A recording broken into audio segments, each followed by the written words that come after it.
ये इतना आसान है? क्या ये इतना स्ट्रेट फॉरवर्ड है? नहीं। इलॉन मस्क का पिक्चर में आना चीजों को कॉम्प्लिकेट बना देता है। इलॉन मस्क का पिक्चर में आने का मतलब बहुत से दायरे खुल जाते हैं, और इलॉन मस्क का पिक्चर में आने का मतलब है कोई ऐसी चीज थी जो लेटेस्ट हुई है जो पहले नहीं थी। कौन सी ऐसी चीज है जो लेटेस्ट हुई जो पहले नहीं थी? कौन सी ऐसी चीज है जो अब हुई जो कल तक नहीं थी? अगर कल तक वो जिंदा थी तो इलॉन मस्क को दरवाजा क्यों दिखाया गया? अगर इतनी इंपॉर्टेंट थी तो इलॉन मस्क को आज क्यों बिठाया गया? माना ट्रंप थोड़े वॉलेटाइल है, माना ट्रंप थोड़े इंपल्सिव डिसीजन लेते, भैया इतने भी नहीं है, बहुत गणमान्य व्यक्ति है। और ट्रंप के बारे में एक चीज मैं बिल्कुल बोलूंगा, इंडिया के इंटरेस्ट में कभी फैसला ले ना ले, but Trump is a nationalist. Trump एक नेशनलिस्ट व्यक्ति है, ये उसमें कोई डाउट नहीं। तो आज हम अपने इस शो में इन सब चीजों का अध्ययन करेंगे और इस सब चीजों को समझने की कोशिश करेंगे। कहानी शुरू होती है एक बंदे का नाम है रेमोन मोरलेस। ये रेमोन मोरलेस एक मेक्सिको का इलीगल इमिग्रेंट है, और इसके परिवार और इसको डिपोर्ट किया गया, पकड़ लिया गया, जो अमेरिका में धरपकड़ हो रही है। हमारे भी करीब 1000 से ज्यादा लोग डिपोर्ट हुए। इसने एक हैंड रिटन नोट लिखा है कि मैं ट्रंप तुम्हारा असैसिनेशन करूंगा और मैं तुम्हें अब की बार छोड़ूंगा नहीं, यू विल नॉट सर्वाइव। तो अब इतना अगर चुंगर मुंगर सा आदमी है, कोई मतलब उठाई गिरा टाइप, उसके क्या एक हैंड रिटन नोट के बाद इतना हड़कंप मच जाएगा अमेरिका में? इतनी alarm bells will go, and ये सब जो समीकरण बनते आ रहे, इसके पीछे का कारण क्या? Why is America panicking? ये है कौन? अच्छा, आप ध्यान दें कि अमेरिका में ट्रंप पे ऑलरेडी 3 अटेम्प्ट हो चुके हैं। 2 अटेम्प्ट ऑप्शनल, एक के बारे में अमेरिका गोल कर गया।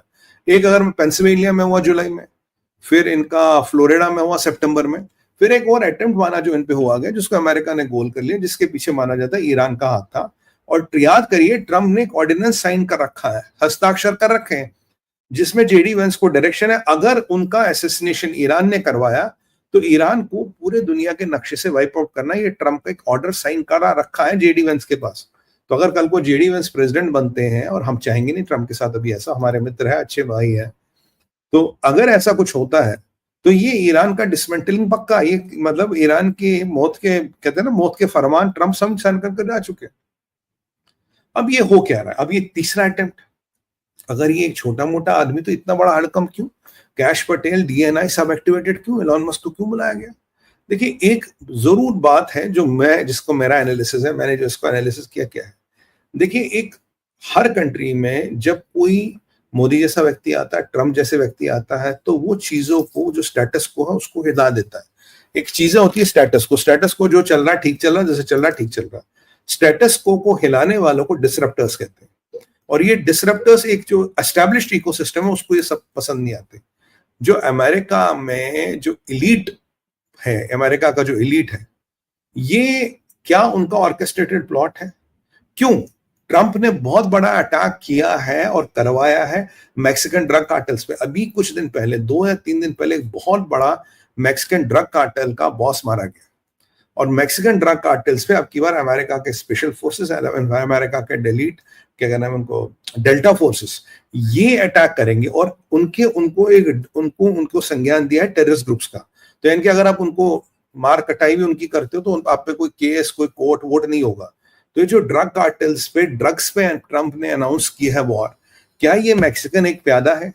क्या ये एक मैक्सिकन एक ऐसी चीज है जिसके माध्यम से ये ड्रग कार्टेल्स और जो ड्रग की दुनिया है, जो मैक्सिको, कोलंबिया, इस सब क्षेत्र में फैली हुई है, और इसके रूट आपके अफगानिस्तान, पाकिस्तान में भी आते हैं, इसके रूट आईएसआई तक भी जाते हैं, क्या ये एक चेतावनी है? क्या इस बंदे को एक प्यादा यूज किया गया? और ये अगर आप मैक्सिकन कार्टेल्स को स्टडी करेंगे, ऐसी हरकतें वो करते आ रहे हैं, वो प्यादे बना के बहुत बड़ा कांड करने में पूरा सक्षम है। तो एक ये बड़ा एक इंपॉर्टेंट एस्पेक्ट है यहाँ पे।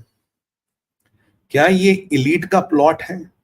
क्या ये ड्रग माफियाज का रेजिस्टेंस है? या ये डीप स्टेट जो है, जिसको लग रहा है यार अब दुकान बंद हो रही है और ट्रंप स्टेट के अंदर अपना स्टेट बना रहा है, तो क्या ये डीप स्टेट के रेजिस्टेंस का पार्ट है?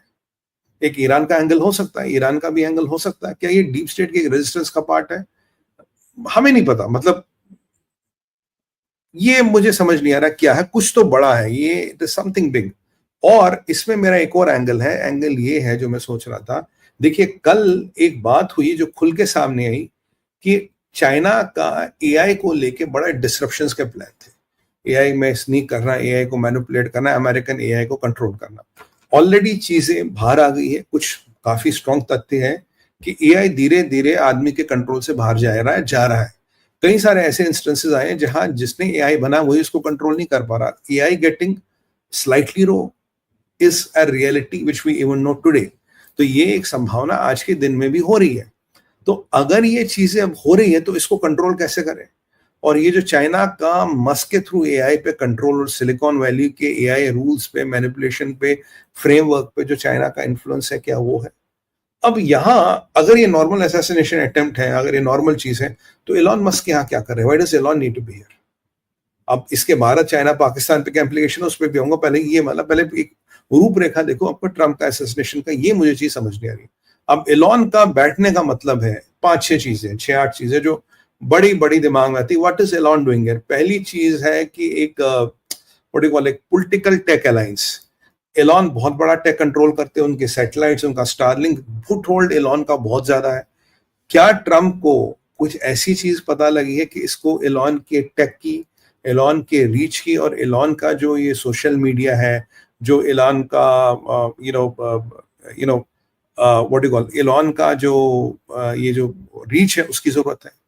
एलॉन मस्क को अगर निकालना ही था, अगर एलॉन मस्क की जरूरत नहीं थी, तो एलॉन मस्क को आपने निकाला। और एलॉन मस्क को इतनी बेइज्जती के बाद, और पॉलिटिकल फंडिंग नहीं करूंगा, पॉलिटिक्स में नहीं घुसूंगा, ये 24 घंटे में एलॉन मस्क वापस क्यों आ गया? What led to the change of heart of Elon Musk? ये तो कल ही कह रहा था ना, पॉलिटिकल फंडिंग नहीं करूंगा, पॉलिटिक्स में नहीं घुसूंगा। क्या है? और इस ज्वाइंट पीसी का क्या मतलब है? अगर थ्रेट ट्रम्प को है तो एलॉन मस्क का वहां लेना देना क्या? What the hell is Elon Musk doing there? Elon क्यों बैठेगा यार? अगर सेक्रेटरी ऑफ स्टेट बैठे, सेक्रेटरी ऑफ डिफेंस बैठे, तुलसी गाबार्ड बैठे, कैश पटेल बैठे, मुझे what is Elon Musk doing there? Elon का इसमें लेना क्या, लेना देना क्या है? अब देखिए, 2 चीजें, 3-4 चीजें एलॉन को लेके। पहला, एक ये टेक पॉलिटिकल अलायंस, एक ये बात है, एलॉन का रीच, ये दूसरी बात है। तीसरी बात है, क्या आज अमेरिका कोई सेंसेशनल क्लेम करेगा चाइना को लेके कि चाइना के इंटरफेरेंस का प्रूफ, या चाइना का कोई कांड जो एलॉन शायद अप्रूवर बन जाए, या एलॉन कुछ दे दे, या एलॉन के माध्यम से बोला जाए? क्यों? क्योंकि कल मार्को रूबियो या जितने भी ट्रम्प के मंत्री हैं, जिन्हें सेक्रेटरी ऑफ स्टेट कहते हैं, वहां पे उन्होंने कोर्ट में बोला था चाइना हमारा नेशनल सिक्योरिटी थ्रेट है, चाइना हमसे बहुत तकलीफ में है, और जी हमें आप इसको अपने हिसाब से हैंडल करने दो। कोर्ट से बोला नहीं, हम अपने हिसाब से बताएंगे।